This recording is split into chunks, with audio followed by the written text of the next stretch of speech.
Nice to meet you. My name's Andrew. I'm your English teacher.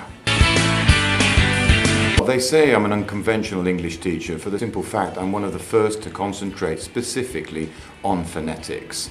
I believe phonetics is very important for an Italian because it makes that difference between being an average student and someone that shows that he's had an education. And a typical example of Italian pronunciation is with the H. You have a habit of putting H's where there aren't. So for example, this is a hand. Well, when you want to say and, anche, you tend to say hand as well. I think the most important thing is I'm very methodical about things. So you will find that doing lessons with me, you'll be repeating the same thing often. One of my jokes, of course, is I say I will teach English free. Here are 10 words. After 20 hours, if you haven't learnt these 10 words, you will pay me €1,000 a word. You have to understand that our accent is everything for an English person.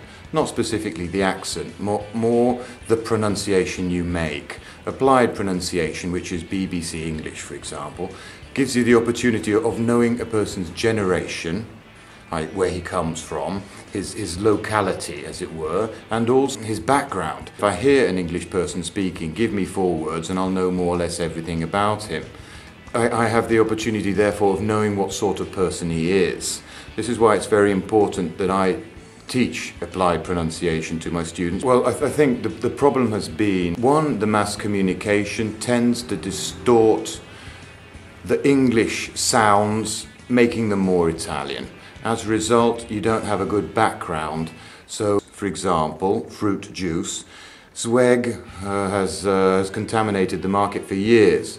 This is an example where the media has not been helping the growth of the pronunciation. Another thing, I believe, is due to the simple fact that the quality of the teachers haven't been good. You've generally found, I think you can find that the teachers have always been more concerned with grammar and less with the conversation and the pronunciation. This has led to a low development, as it were, of the language. Not having good teachers has meant that the Italians haven't been able to grow very well, unfortunately. One of the common things I find with my managers is they say that to me most lessons. Andrew, I never knew that. No one ever taught me that. Having lived with the Italians now more than approximately 20 years, I've been able to focalize on these errors they make. The Italian make the mistake, I believe, of thinking that English is difficult. It's not particularly difficult. The majority of the vocabulary is Latin. It's just a question of learning to pronounce differently. So it seems difficult to you because it's not a phonetic language. It reads in one way and it's pronounced in another.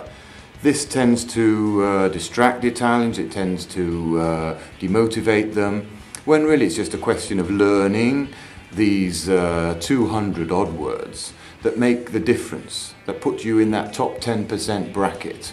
Because in general the Italians are okay in their Italian, but they pronounce very badly.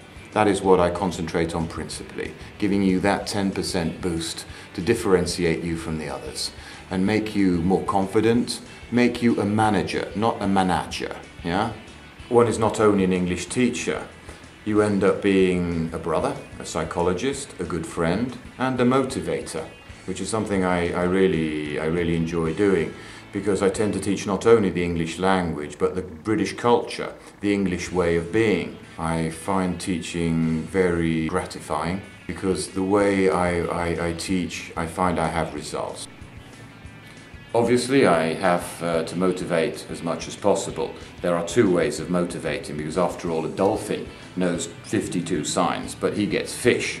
Now, if you think I'm going to give you the carrot, think again. I'm using this. Bye-bye.